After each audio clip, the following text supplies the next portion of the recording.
The sky above Earth was quiet. The sun rose like any other day.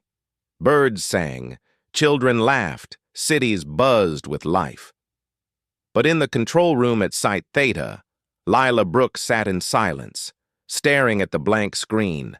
No signal had come back. The Dreadnoughts were gone. She had seen the flash from the far galaxy. The burst of light that meant the dark star had exploded. She knew what it cost. Paul and Aegis had died to buy time. The others, Hammerfall, Iron Trench, Last Light, had vanished in the blast. She closed her eyes. They were heroes, but Earth was still here, and the war wasn't over. Weeks passed. People began to hope. The sky stayed clear. No new ships, no attacks. Maybe it was over. Maybe the Dark Ones were gone. But Lila didn't believe it. She studied the data from the final jump. Something strange had happened in the last seconds. Just before the pulse fired, the sensors caught a ripple, not in space, but in time. A small echo, like something had moved before the blast hit. She ran the numbers again and again. Then she saw it. A signal, weak, broken, coming from the edge of the solar system. Not from the dead star, from near Neptune. Her heart jumped. She called General Holloway. "I think they're alive." He didn't believe her. "That's impossible. The blast wiped out everything." "Then what is this?" she said, playing the signal. A slow beat, like a heartbeat. And beneath it a voice, faint but clear. "Earth, this is Warden. We are returning." Holloway's face changed. "Are you sure?"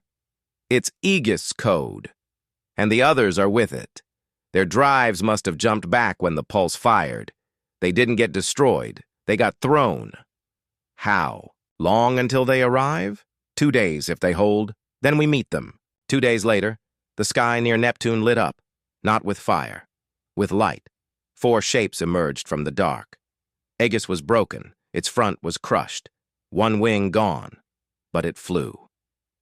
Hammerfall and Iron Trench were scarred, their armor cracked.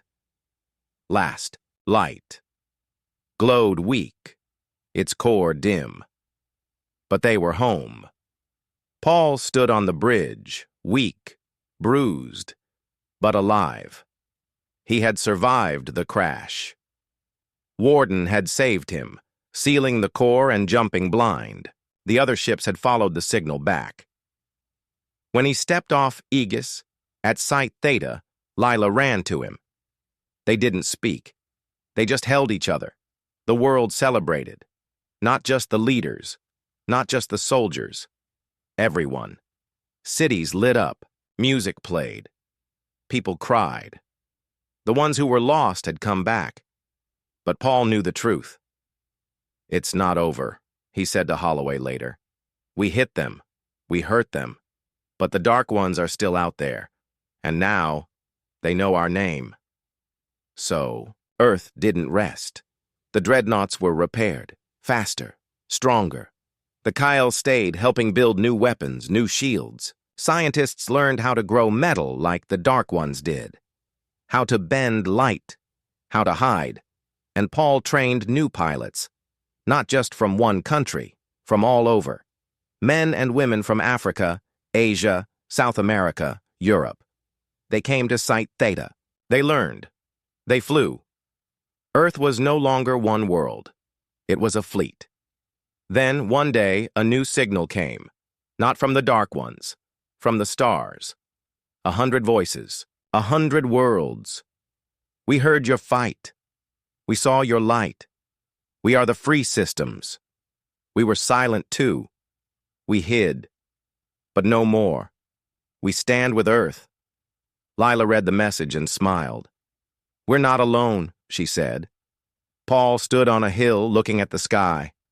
Ships were coming, not to attack, to join. The galaxy had thought Earth was weak. They thought it had no weapons, no courage, no friends. But now they knew. When Earth's dreadnoughts woke, the stars listened. And now The whole universe knew one thing: Earth does not run, Earth fights, and it never fights alone. Years passed. The Dark Ones tried again. A fleet came, black and silent, from beyond the rim. But this time, Earth was ready. Not 4 dreadnoughts. 40. Not one voice. Hundreds. The battle was long. It burned across 3 star systems. Planets shook, stars dimmed. But in the end, the Dark Ones broke. Their ships ran, their power died, and the galaxy was quiet again. Peace didn't come fast, but it came. New worlds met, new bonds formed. Earth became a light in the dark, a symbol, not of war, but of hope. Paul grew older. He walked with a limp. His hair turned gray, but every morning he looked at the sky, and every night he remembered the first shot, the first ship. The first word. No. Lila lived long, too. She taught the new scientists. She wrote the history. She made sure no one forgot. The last line of her book said, "They thought we were defenseless. They were wrong. We were just waiting." And far away, in the deep quiet between stars, something still listened. Something old. Something dark. It had felt the pulse. It had seen the fire, and it remembered the name. Earth. The galaxy may forget, but the shadows never do. And if they return, the dreadnoughts will wake again, because Earth is not just a world. It is a warning, and the stars will never underestimate it again. The dreadnoughts waited. The solar system was quiet. Too quiet. The stars shone cold and still. No signals, no ships. Only the slow turn of planets and the endless drift of dust. But Paul Grant knew better. Silence didn't mean safety. It meant the enemy was coming. The Kale had warned them. A scout from the Dark Ones was near. Not a big ship, not a war fleet, but a watcher, a machine that saw, recorded, and reported back. Once it sent its signal, the real attack would begin. So Earth couldn't wait. Paul stood on the bridge of Aegis, eyes on the long-range scanners. Beside him, Warden spoke in its calm voice. No contacts beyond Pluto's orbit. But there is a blind spot near the Kuiper Belt, magnetic storms, sensor fog. That's where it's hiding, Paul said. Lila Brooks was on Earth, working with the Kale scientist named Vryn. They studied old star maps, looking for patterns. The Dark Ones didn't move like normal ships. They followed old paths, hidden routes between stars, places where light bent and time slowed. They don't want to be seen, Vryn said. They hunt from the edge. Lila pointed to a spot on the screen. What about here, near Eris? It's dark, far from the sun. Perfect for hiding. Vryn nodded. Yes, if the scout is in our system, it is there. Paul got the message. Turned Aegis toward the outer rim and fired the quantum drive. Space twisted, the stars blurred, and in a flash, Aegis was gone. It reappeared near Eris, a frozen world at the edge of the solar system. Ice and rock floated in silence. The sun was just a bright star here, weak and far. Paul scanned the area. Nothing. No heat, no signals, no movement. Warden, full sweep. Look for anything strange. Broken light, wrong gravity, anything. Scanning, the AI said. Seconds passed. Then a ping. Anomaly detected. 2,000 kilometers behind the largest ice field. Object is cloaked. Shape, needle-like. No power reading. But gravity is bent around it. Paul smiled. That's our scout. He didn't attack. Not yet. He wanted to learn. He sent out a small drone, silent and small, shaped like a fish. It swam through the dark, sending back images. The scout was thin and long, like a spear. Its surface moved like liquid metal, no windows, no doors. But at the front, a single red eye pulsed, slow and soft. It's watching, Paul whispered. Then the eye blinked. The drone died. It saw us, Paul said. He didn't wait. He fired. Aegis' main beam shot across space, hitting the ice. Field. The explosion lit up the dark. The scout moved fast, dodging the blast, turning toward Aegis. Paul fired again. Missed. The scout fired back. Not a beam. Not a missile. A wave of blackness. It hit Aegis' shields. The ship shook. Lights flickered. Alarms screamed. Shield damage at 40%. Warden said, "Enemy weapon disrupts energy fields. Repeat hits will be fatal." Paul pulled. Back, spinning the ship. He fired 2 seismic torpedoes, borrowed from Iron Trench's design. They flew fast and hit the scout's side. There was no explosion, but the ship twisted like it was in pain. "It's not made of metal," Paul said. "It's alive?" "Unknown," Warden replied. "But it is damaged." The scout turned and fled, vanishing into the storm belt near Pluto. Paul didn't chase. He had what he needed. Back on Earth, Lila studied the data. "It's not just a ship. It's a living machine, grown, not built. And it sent a signal before it left." "To who?" Paul asked. "To the Dark Ones. It told them we are strong, that we fight."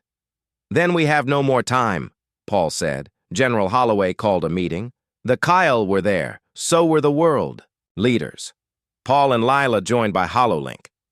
"The scout is damaged," Paul said, "but it escaped. It will tell the Dark Ones everything. Our weapons, our ships, our courage. Then they will come with more," Vren said. "Not 1 ship, not 10. A wave. They will not stop until Earth is dust." Silence filled the room. Then Holloway spoke. "We can't fight them here. Not in our home. We need to hit them first, break their chain." Lila looked up. "There's a way." The Kyle gave us a map. "There's a place. A dead star. Far beyond the galaxy's edge. The Dark Ones use it as a base. If we destroy it, their fleet has no anchor. They can't jump here fast." "How do we get there?" someone asked. "The Dreadnoughts," Lila said. "Together. We link their quantum drives. 1 jump, 1 shot." "And if we fail?" Holloway asked. "Then Earth burns," Paul said. "But if we don't try, we die for sure." The vote was fast. Yes. The plan was called Stormbreak. All 4 Dreadnoughts would join. They would fly to Jupiter, use its gravity to charge their drives, then jump to the dark star. Once there, Last Light would fire the Titan Pulse, not at a fleet, but at the star itself. The pulse would make it go supernova. The blast would wipe out the base and trap any Dark Ones nearby. But the jump was dangerous. No ship had ever gone that far. The drive might fail. They might get lost in space, or never come back. Paul didn't care. "We go." The Dreadnoughts moved into position. Aegis led. Hammerfall and Iron Trench flanked. Last Light stayed in the center, its core glowing bright. On Earth, people watched. Not all knew the truth, but they felt it. Something big was happening. Kids looked up at the sky. Parents held their children. Scientists prayed in silence. Lila stood at Site Theta, hand on the console. "I'll be here. I'll bring you home." Paul smiled. "I know." The jump began. They used Jupiter's pull, swinging around the giant planet, building speed. Their drives hummed louder and louder. Space cracked around them. Then, light, a flash so bright it was seen from Earth. And they were gone. They reappeared in a dead part of space. No stars, no light. Only a black hole, small and quiet, and around it a ring of broken ships. Thousands of them, floating like bones. This was the base, and it was alive. Ships moved in the dark, slow, silent, like sharks in deep water. Paul opened the fleet channel. "This is it. No second chances. Last Light. Get ready to fire. The rest of us, keep them off you." The Dark Ones saw them. Ships turned. Red eyes lit up. A low hum filled space. The attack began. Dozens of living machines flew at the Dreadnoughts. They fired black waves, broke shields, tried to grab the ships. Aegis fired beams. Hammerfall launched mines. Iron Trench shook space with torpedoes, but more came. Last Light charged its pulse. The core glowed white. The numbers counted up. 9. 8. A huge dark ship broke through the ring, heading straight for Last Light. Paul. Lila's voice came through. "It's going to hit!" Paul didn't think. He flew Aegis right into its path. Warden, full power. "Ramming speed! This will destroy us," the AI said. "I know. Do it!" Aegis shot forward, straight into the dark ship. The crash lit up the void. Metal screamed. Energy exploded. Aegis broke apart, but the dark ship died too, and in that moment, 3, 2, 1, Last Light fired. The Titan pulse hit the black hole, and the dead star exploded. A wave of light and fire burst out, wiping out everything: ships, base, the ring of bones. The whole system burned. Then, silence. On Earth, the sky flashed for 1 second, then went dark. Lila stared at the screen. No signal, no ships, only static. Tears fell down her face. They were gone. Silence filled the space where the Zarn fleet had been. Only broken metal and cold fire floated in the dark. The Dreadnoughts hung still, their weapons quiet, their cores humming low. The battle was over. Earth was safe. But no one felt like celebrating. Paul Grant sat in the command chair of Aegis, his hands resting on the controls. His body was tired, his mind racing. He had just fought a war in a single night. He had seen planets break and ships die. And now, a new voice from the stars said something worse was coming, the Dark Ones. He didn't know who they were, but the fear in that message was real. Back on Earth, people didn't know yet. Some had seen the flash near Mars and thought it was a storm, a comet, a mistake. Others watched the news where anchors spoke of unknown space events and possible solar flares. Governments tried to calm the world, but in secret rooms, leaders met. They read the reports. They saw the truth. Earth was not alone. And now, it was seen. Lila Brooks stood in the control room at Site Theta, the Arctic base. Her eyes were on the screen, replaying the alien message. The voice had only spoken 10 words, but they echoed in her mind. "You are no longer hidden." She turned to General Holloway, who had flown in from Colorado. His face was hard, his voice low. "What do we do?" he asked. Lila took a breath. "We prepare." The Zarn were strong, but they were afraid. Of something. That message. The Dark Ones. They weren't just warning us. They were scared of the same thing. "Then we wake more ships," Holloway said. Lila shook her head.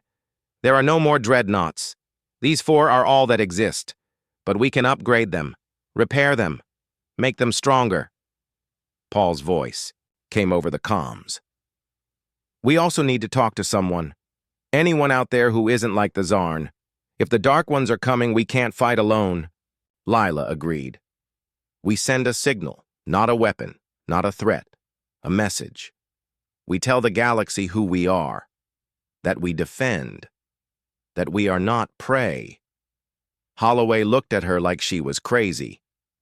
"You want to tell the whole universe where we are?" "They already know," she said. The Titan pulse was like a scream in the dark. Every ship, every world, every watcher. They heard it. Hiding now is useless. But we can choose how they see us. As victims, or as a people who stand. The general thought for a long time. Then he nodded. "Do it." Lila began to write the message. Simple words. Strong meaning. We are Earth. We were silent for a long time. We watched. We learned. We built. When the Zarn came, we defended. We did not start this war, but we will not end it on our knees. If you come in peace, you are welcome. If you come in force, we will remember what we did to the Zarn. We are not defenseless. We are awake. She sent it on every frequency, every code, every language the Dreadnoughts could use. It flew into space at the speed of light. It would take years to reach the far stars. But someone would hear it, someday. Meanwhile, the work began. Hammerfall, docked with a broken Zarn ship. Paul sent drones inside to study the alien tech. They found new weapons, new shields, strange power cells. They brought it all back to Earth. Scientists in Nevada, Russia, and Australia worked day and night. They learned how Zarn shields worked, how their engines burned dark matter. They found ways to copy it, to improve it. Iron Trench got new armor. Thick black plates from Zarn metal made it stronger. Aegis got faster engines. Last Light's core was fixed, its pulse weapon now stable. But the biggest change was inside the ships. The AI, Warden, began to change. It had been built to follow orders. Now it started to ask questions. Why did the Zarn fear the dark? Ones? It asked Paul one day. Paul didn't know. Maybe they lost a war long ago. Then we must not lose ours, Warden said. Paul looked at the stars. How do we win a war we don't understand? He didn't get an answer. Weeks passed. No new ships came, no signals. Only silence. People on Earth started to relax. Cities rebuilt. Kids went back to school. Farmers planted new crops. The world tried to forget the fire in the sky. But Paul and Lila didn't forget. They trained. They planned. They studied every piece of data from the battle. They found something strange. The Zarn hadn't just attacked Earth. They had scanned it. Deep scans. Of the oceans, the core, the ancient rocks. They were looking for something. Not just land, Lila said. They were searching for a signal, a frequency. Like they were trying to wake something. Paul frowned. Like the Dreadnoughts? Maybe, she said, or something else. Then, one night, the sensors screamed. A new ship had entered the solar system. Small, fast. Not Zarn design. It came from the outer belt, near Pluto. It didn't attack. It didn't hide. It flew straight to Earth and landed in the Sahara Desert. General Holloway sent a team. Paul and Lila went with them. When they reached the ship, it was already open. Smooth silver metal. No weapons, no crew. Inside, a single message played on a loop. We heard your call. We are the Kyle. We were once like you. We fought the dark. Ones. We lost. But we remember, and we will help. Paul looked at Lila. They're not here to fight us. They're here to warn us, she said. The Kyle were refugees. Their world had been eaten by the Dark Ones. Ships so big they blocked stars, machines that turned planets into dust. The Kyle had run, hidden, survived, and now they saw Earth's message. You woke the Dreadnoughts, their leader said through a translator. That is good. But the Dark Ones feel power. They will come for what you have. How long do we have? Holloway asked. The Kale looked at the sky. One of their scouts is already near. It will take months to reach us. Then, the war begins. Paul felt cold. So we don't have time to prepare. We have time to survive. The Kyle gave them gifts, tech, maps, weapons. They showed how to hide Earth with false signals, how to mask the Dreadnoughts' energy. They taught them the old war songs, the codes of the lost worlds. But they also said one thing clearly. Do not wait for them to come. Find the first one. Destroy it. Show them you are not weak. Show them you are dangerous. That night, Paul stood on a hill, looking at the stars. Lila joined him. Scared? Yes, he said, but not of dying. of failing. If we don't stop them, no one will. She nodded. Then we don't fail. Back in space, the 4 Dreadnoughts moved into new positions. Aegis patrolled near Jupiter. Hammerfall watched the sun's edge. Iron Trench hid in the asteroid belt. Last Light stayed near Earth, ready to fire again. And Paul made a new plan. We find the scout, he said over the fleet channel. We don't wait. We hunt. Lila smiled. The galaxy thought Earth was defenseless. Paul looked at the stars. Let's make sure they never think that again. The explosion near Mars burned bright and hot, lighting up the dark side of the red planet like a sudden dawn. Debris from the Zarn command ship floated in silence, spinning slowly, glowing red at the edges. Inside the wreckage, no distress signals, no survivors, just silence. On Aegis, Paul Grant sat in the command chair, his hands gripping the arms. His heart pounded like a drum. He had seen battles in training sims, but this was real. He had just destroyed a ship with millions of lives in seconds, and he didn't feel like a hero. He felt like someone who had stepped into a war that began long before he was born. The AI, Warden, spoke in a calm voice. Target destroyed. No damage to Aegis. Other Dreadnoughts are powering up. Paul exhaled. How long until they're ready? Hammerfall. We'll be online in 12 minutes. Iron Trench in 20. Last Light is still syncing with Earth's signal. 30 minutes. Paul looked at the screen. More Zarn ships were moving. Not just 1 or 2, 5, then 10. They formed a line between Jupiter and Mars, like a wall. They had seen what happened. Now they were coming. He opened a comms line to Earth. Lila, they're not stopping. We hit one, but more are. Coming! We need all the ships now! Lila Brooks was in the control room at Site Theta, the Arctic base. Her fingers flew over the console. I'm pushing the wake sequence, but Last Light is slow. Its core was damaged during the last shutdown. I'm trying to bypass it. How slow? Paul asked. I don't know. Maybe too slow. Paul looked at the clock. 12 minutes until Hammerfall joined. In that time, the Zarn fleet could reach Earth's orbit. They could burn the cities, kill millions before the second Dreadnought even turned on. He turned to Warden. Can Aegis fight them alone? Possible, the AI said, but not advised. Enemy fleet has heavy plasma cannons and quantum shields. 1-on-1, we win. 10-on-1, we die. Paul clenched his jaw. Then we don't let them get close. He moved Aegis forward, toward the swarm. His fingers danced over the controls, locking weapons, scanning enemy patterns. Warden fed him data, speed, shield strength, weak points. Target the lead ship, Paul said. Aim for the drive core. Aegis fired again. The beam sliced through space, missing the first target but hitting the second. The Zarn ship exploded in a flash of green fire. One down, but the others fired back. Dozens of red beams shot out, fast and hot. Aegis' shields flared blue as they took the hits. Alarms rang. Shield at 68%, Warden said. Recommend evasion. Paul pulled back, spinning the ship hard. Another beam missed by meters.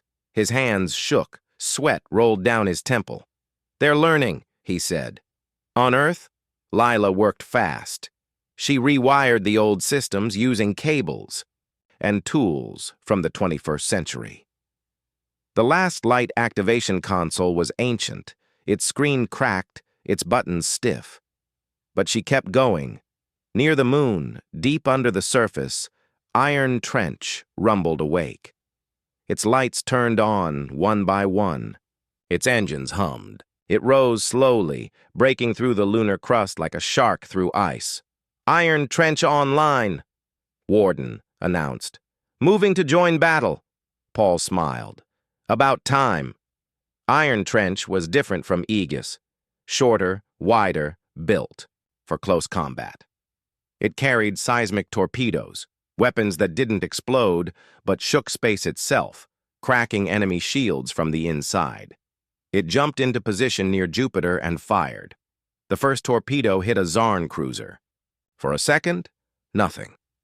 Then the ship twisted, its metal skin buckling like paper. It split in half and collapsed into a ball of fire.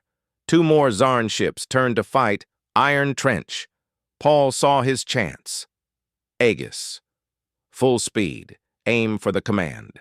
Vessel, the big one in the center. The Zarn flagship was massive, 3 times the size of Aegis. It had no windows, no doors. Just a smooth, black hull and a ring of red cannons. Paul didn't hesitate. He fired everything. Beam after beam cut through space. The flagship's shields flared red, holding. Then one beam broke through. It hit the side, tearing a hole in the armor, but the ship didn't stop. Its main cannon charged, a deep pulsing light built in its core. "Paul, move!" Lila shouted over comms. "It's charging a planet-killer shot!" He didn't wait. He pulled Aegis into a hard turn. Just as the beam fired, it missed Aegis by seconds, but it hit Mars, not the surface. The core. Deep inside the red planet, the beam triggered a chain reaction. Cracks spread across the surface. Volcanoes erupted. The ground split. In minutes, Mars was no longer a planet. It was a broken rock, spinning in flames. Paul stared. They were aiming for Earth. Lila's voice was quiet. If we hadn't stopped that shot, Earth would be gone. Paul felt sick. These weren't just invaders. They were destroyers. They didn't want to rule. They wanted to erase. Back. At Site Theta, the lights flickered. Last Light was waking. Come on, Lila whispered. Then, power surged through the base. The console lit up. A deep voice, ancient and strong, spoke from the speakers. Last Light. Active. Pilot required. Lila placed her hand on the scanner again. Lila Brooks, I'm ready. Genetic match confirmed. Welcome, Commander. The ship, hidden in orbit around Venus, rose from its cloaking field. It was the largest of the 4, long, thin, with a glowing core that pulsed like a heart. It carried the Titan Pulse, a weapon so powerful it could stop a fleet or break a star, but it had never been tested. Paul saw it on his screen. That's it. That's our last chance. The Zarn fleet regrouped. They had lost 3 ships, but 7 remained. They formed a circle, shields linked, creating a moving fortress. They're protecting the command ship, Paul said. And they're heading for Earth, Lila added. General Holloway came on the line. His face was grim. We can't let them reach the atmosphere. If they fire on the cities, we stop them in space, Paul said. How? Paul looked at the 3 other dreadnoughts on his screen. Together. He opened a fleet channel. This is Paul Grant of Aegis. We are not running. We are not hiding. We are Earth's defense. And we fight now. Hammerfall answered first. Ready. Iron Trench. Locked on. Last Light. Weapons armed. Paul took a breath. Then let's go. The 4 dreadnoughts moved as one. Aegis led, firing beams to break shields. Iron Trench followed, launching torpedoes into the gaps. Hammerfall attacked from above, using gravity mines to pull enemy ships out of formation, and Last Light waited until the moment was right. The Zarn command ship tried to fire again. Paul saw the energy build. He knew what was coming. Lila, now! Firing Titan Pulse, she said. Last Light glowed white. Then it released a wave. Not of fire, not of light, but of silence. The wave moved fast. It hit the Zarn fleet like a wall. Every ship stopped. Engines died. Weapons shut down. Shields dropped. The silence was complete. For 10 seconds, nothing moved. Then, one by one, the dreadnoughts moved in. Aegis fired. Hammerfall fired. Iron Trench, fired. The Zarn ships exploded one after another, lighting up the void like fireworks. When it was over, only wreckage floated in space. Paul sat back. His hands were shaking. His suit was wet with sweat. "We did it," he whispered. Lila smiled, tears in her eyes. "We did." But Warden spoke again. "Warning. Titan pulse has been detected beyond the galactic rim. Signal incoming." Paul frowned. "From who?" The AI played the message. A voice, deep and old, spoke in a language no one knew. But somehow they understood. "You have awakened the old war. The Dark Ones are coming. You are no longer hidden." The screen went dark. Paul looked at the stars. Earth was safe, for now, but the galaxy had just remembered them, and not all of it was friendly. The year was 2147, and the sky above Jupiter had never looked so still. Beyond the red storm and the swirling clouds, something moved. Not a comet, not a meteor. It was shaped, sharp, long and dark, like a blade cutting through the void. It moved without sound, without light, slipping past the outer planets as if it belonged to the silence between stars. On Earth, most people didn't know yet. They went to work, they laughed, they worried about small things, money, love, the weather. But high above, in the cold metal shell of Sentinel-1, Paul Grant sat in the dark, eyes locked on the screen.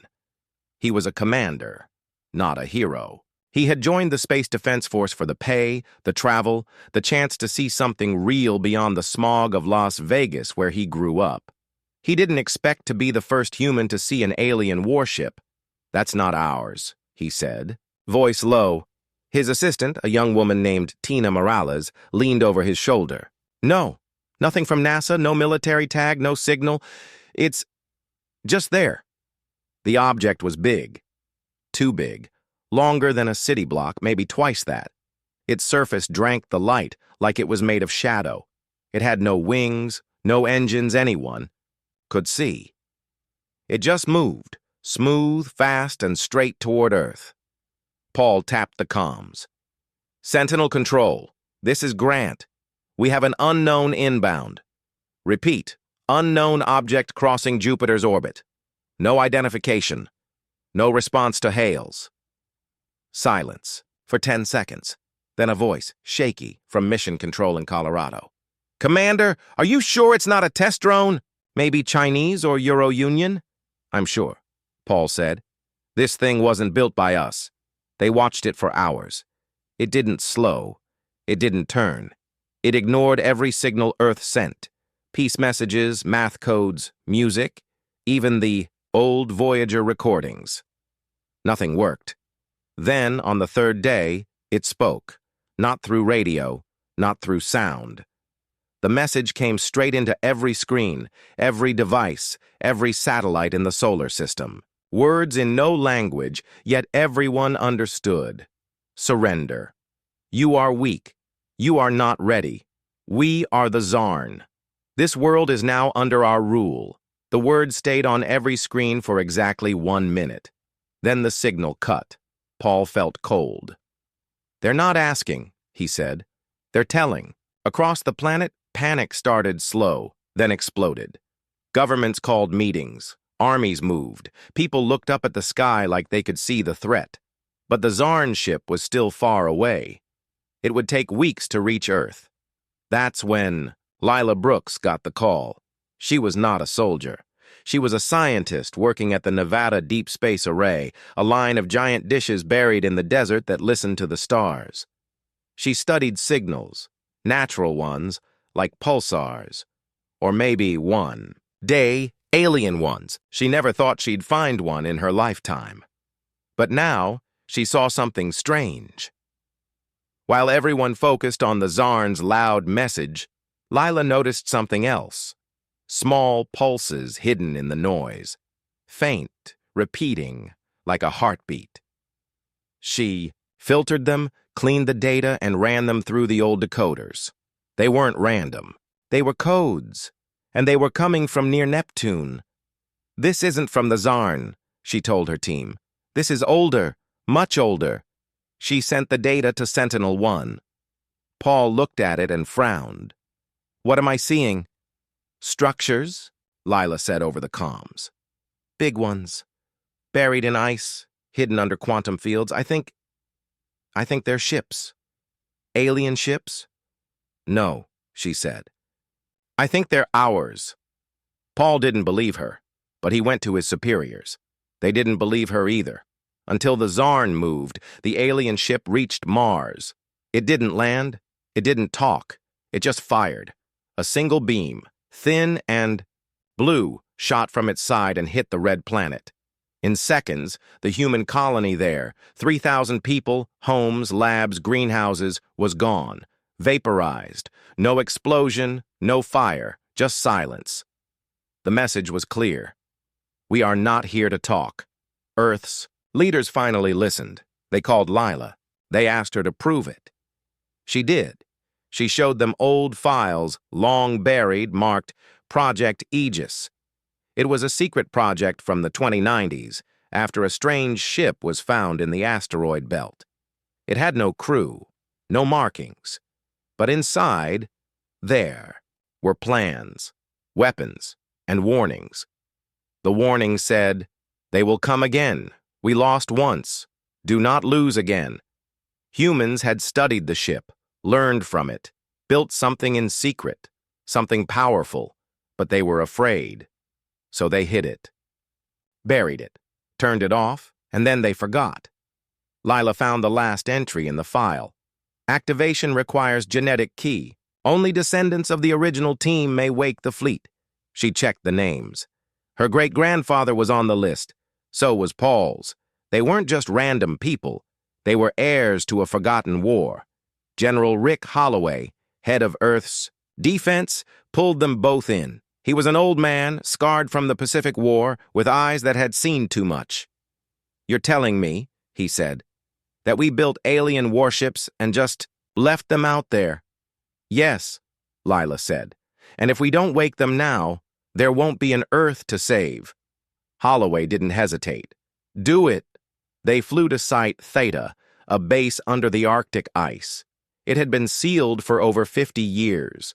When they opened it, the air inside was cold and still. Lights flickered on as they walked in, as if the place knew they were coming. In the center of the base was a round platform, covered in symbols not from any human language. Lila placed her hand on a scanner. It glowed red, then green. DNA match. Confirmed. Dr. Elena Brooks, project lead. Descendant verified. Paul stepped up. Same thing. DNA match. Commander Jason Grant, security chief. Descendant verified. A deep rumble shook the base. Far below, machines turned on after decades of sleep. "What's happening?" Paul asked. "We just rang the doorbell," Lila said. In space near Neptune, something moved. One by one, massive shapes broke free from the ice and dust. They were huge, longer than cities, shaped like blades, covered in dark metal that shimmered like oil. No lights, no sound, but power built inside them, growing, waking. These were the Dreadnoughts, not built to explore, not built to defend. Built to win. The first one, Aegis, opened its eyes. Two bright blue lights flared at the front like a beast rising from sleep. Its systems booted. Its AI, called Warden, spoke for the first time in 100 years. Earth is under threat. Fleet status. Dormant. Awaiting command. Lila, watching from the base, whispered, "We're here. We're ready." Back at Mars, the Zarn fleet waited. They had sent their message. They expected fear, surrender, begging. Instead, a new signal came. Not from Earth. From the edge of the solar system, a single word, sent on all frequencies in every known code. No. The Zarn commander, a tall, insect-like being with black eyes, tilted his head. What was that? Then, on their sensors, something appeared. 1, then 2, then 4. Massive objects moving fast. Not human design, not Zarn. Something older. Those ships, the commander said, voice trembling. We thought they were myths. What do we do? Asked a junior officer. The commander looked at the screen, at the 4 dreadnoughts now accelerating toward the inner system. We run, he said, and we pray they don't catch us. But it was too late. Aegis jumped first. Its quantum drive fired, and it vanished from Neptune's orbit, reappeared right in front of the Zarn command ship. No warning, no talk. A beam of dark energy, thick as a mountain, shot out and cut the alien cruiser in half. The explosion lit up the sky near Mars like a second sun. On Earth, people looked up. Some cried, some cheered. Paul stood on the bridge of Aegis, his hands on the controls, his heart pounding. They thought we were weak, he said. Lila smiled, watching from far away. Let's show them what Defenseless really looks like. Years had passed. The cities were not what they once were, but they were alive. New York had trees growing through cracked roads. Tokyo had solar panels on every roof. In Africa, villages were built from old Vrakthul metal, shaped into homes and schools. The war was over, but its scars remained. So did its heroes. People told stories, around fires, in schools, on broken screens.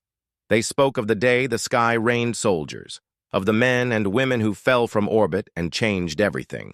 They spoke of Ray Dawson, of Lena Cruz, of Jason Pike, Kyle Barrett, Naomi Reed. Names, carved into memory, but no one knew where they were. Some said Ray died in the final blast. Some said he walked into the mountains and never came back. Others believed he still watched, from the shadows, making sure the peace held. They were wrong. Ray was not in the mountains. He was not dead. He was in a small fishing village on the coast of what used to be California. The ocean stretched wide in front of him. Waves rolled in, soft and steady. He sat on a wooden dock mending a net with slow, careful hands. His hair was gray now, his face lined with years, but his eyes were the same, sharp, quiet, always looking. He wore no uniform, no armor, just a faded shirt, old pants, and boots with holes. The hyperfall suit was gone. Buried or burned, no one knew. He never spoke of it. A girl named May came down the path every morning. She was 12, quick, curious. Her father ran the boat. She helped, but she liked to talk to the old man on the dock. You ever fished before? She asked one day, sitting beside him. Not like this, Ray said. Used to eat food from a tube. Never caught my own. She laughed. Sounds awful. It was, he said. But it kept me alive. She studied him. My teacher says the war ended because of soldiers who fell from space. You ever meet any of them? Ray didn't look up. Maybe. Do you think they're still out there, watching?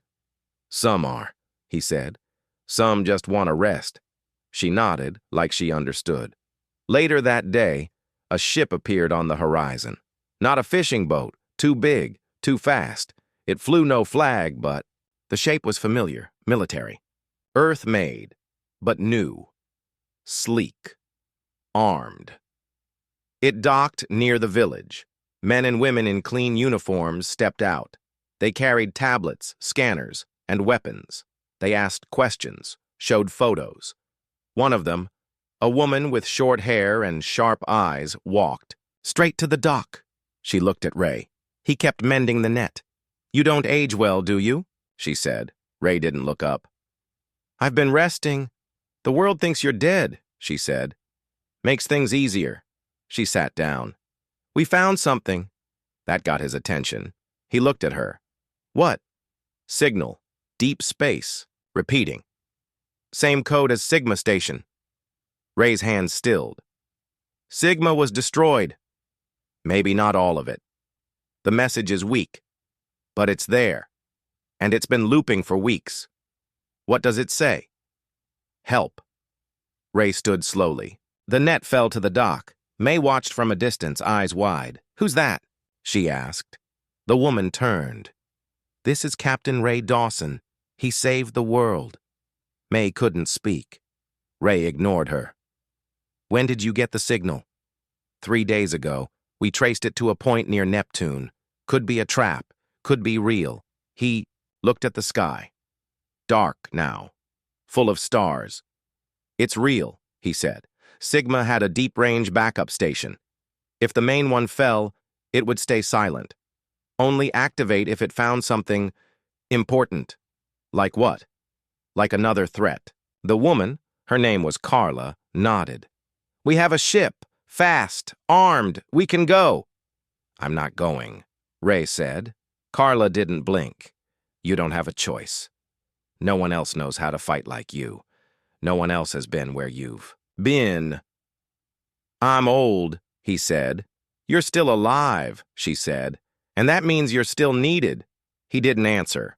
That night, he packed a small bag, a photo of his team, a knife, a clean shirt. May found him at the boat. "You're leaving?" she asked. "Looks like. Are you going to fight again?" "Maybe. Will you come back?" He looked at her. "I don't know." "If you do," she said, "I'll save you a seat on the dock." He almost smiled. "I'd like that." He boarded the ship at dawn. Carla was waiting. "Ready?" "No," he said, "but I'll go anyway." The ship launched into the sky. As they rose, Ray watched the planet grow, smaller, blue, fragile, alive. He remembered the fall, the fire, the weight of the suit, the sound of bullets and screams. He remembered Jason's laugh, Kyle's calm voice, Naomi's silence, Lena's strength. They were gone. But their fight wasn't. In deep space, the signal kept repeating, "Help." The ship flew on. Weeks passed. The crew worked. Ray stayed quiet, trained them, taught them how to move, how to fight, how to survive. He showed them the old ways. The silent drop, the fast kill, the mind before the bullet. "You think we'll find them?" a young soldier asked. "Find who?" Ray said. "The ones who sent the signal. I think we'll find what they died trying to stop," Ray said. At last, they reached the source, a small station floating in the dark, broken, damaged, but still alive. Lights flickered. The Sigma symbol was half gone, burned away. They docked. Ray went in first. The air was cold. The halls were dark. Dust floated in the beams of their flashlights. Computers still ran, slow and weak. In the control room, a single screen glowed. A message played on loop. To any human force. "This is Dr. Ellen Park. Sigma Deep Range Station. We found them. Not Vrak Thule. Worse. They're coming. Fleet of unknown origin. Weapons beyond our tech. They destroyed a colony near Pluto. We barely got away. If you get this, prepare. Earth has no idea what's coming." The screen showed a video. Ships. Huge. Black. Moving in perfect silence. No lights. No sound. They fired beams that cut through, metal like paper. Planets cracked under their attack. Ray watched it once. Then again. Carla looked at him. "Is it real?" "Yes," he said. "Can we fight that?" He turned off the screen. "We have to." He walked to the window, looked out at the stars. Not all wars ended with peace. Some just paused, and this one was about to begin. He opened the comms. "Earth Command, this is Ray Dawson. We found Sigma. We found the truth. The enemy is not gone. It's coming. Repeat. Earth is not safe." He paused, then added, "Tell the drop teams to suit up. We go back in 6. The stars said nothing, but he knew they were listening.